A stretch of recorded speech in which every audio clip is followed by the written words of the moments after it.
ঝিকরগাছা উপজেলা পর্যায়ের বিভিন্ন দপ্তরের কর্মকর্তা ও সুধীজনদের সাথে যশোর জেলার নবগত জেলা প্রশাসক আজহারুল ইসলামের মতবিনিময় সভা অনুষ্ঠিত হয়েছে।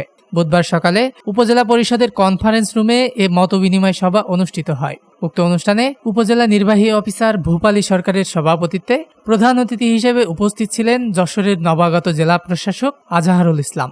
এ সময় প্রধান অতিথি বলেন, অনেকগুলো আপনাদের যে কথাগুলো বলেছেন সবগুলো কথা কিন্তু আমি এখানে সুন্দর করে নোট নিয়েছি এবং আমি যে বক্তব্য দিতাম, যে পরামর্শ দিতাম, সেই পরামর্শ বক্তব্য স্যার কিন্তু প্রথম থেকেই প্রায় অধিকাংশ শেষ করেছে। আর বাকি যেগুলো আছে সবার আপনাদের মধ্য থেকেই কিন্তু সেই কথাগুলো এসেছে। কাজেই আমার বক্তব্য কিন্তু অলরেডি প্রায়। উপজেলা সহকারী কমিশনার ভূমি কে মামুনুর রশিদের সঞ্চালনায় বক্তব্য রাখেন উপজেলা মাধ্যমিক শিক্ষা অফিসার কামরুজ্জামান মোহাম্মদ জাহাঙ্গীর, উপজেলা মহিলা বিষয়ক কর্মকর্তা অনিকা মল্লিক, যশোর পল্লী বিদ্যুৎ সমিতির জোনাল অফিসের ডিজিএম মেজবা উদ্দিন, তদন্ত ওসি ইব্রাহিম।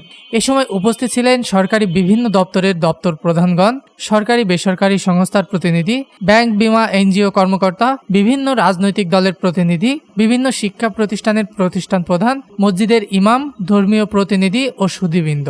ডেস্ক নিউজ, দৈনিক রানার।